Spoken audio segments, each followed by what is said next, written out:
Fil-jiem li ġejjin, ser ikunu qed jitħabbru diversi protokolli ta' prekawzjoni li jħarsu fit-tul bil-għan li jipproteġu lill-anzjani u persuni b'diżabilità li jinsabu fid-diversi djar u residenzi madwar pajjiżna. Permezz ta' dawn il-protokolli l-ġodda ser jiġi żgurat li ta' kull ġimgħa dawn ir-residenti ser jibqgħu okkupati b'diversi attivitajiet li jferħuhom u li r-residenti meqjusa vulnerabbli ma jingħalqux ġewwa.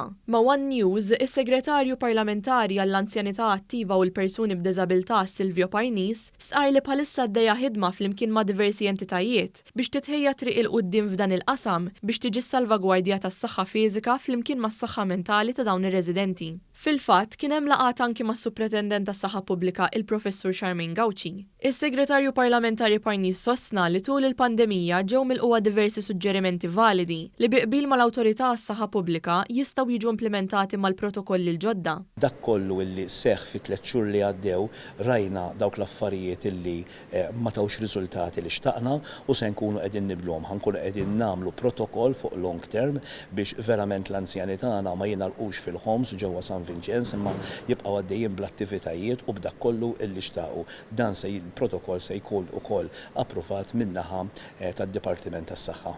Dawn il-protokolli se jimxu jitfit mal-bosta miżuri li ġew introdotti l-ġimgħa l-oħra mill-istess segretarjat, fejn alla-volja l-qraba ser jitħallew iżuru lill-eżis tagħhom, kull viżitatur għandu jagħmel appuntament minn jumejn qabel. Dan fil-waqt li l-visors u l-maskri għandhom jintlibsu tul iż-żjara kollha li ser isseħħ minn wara l-perspex.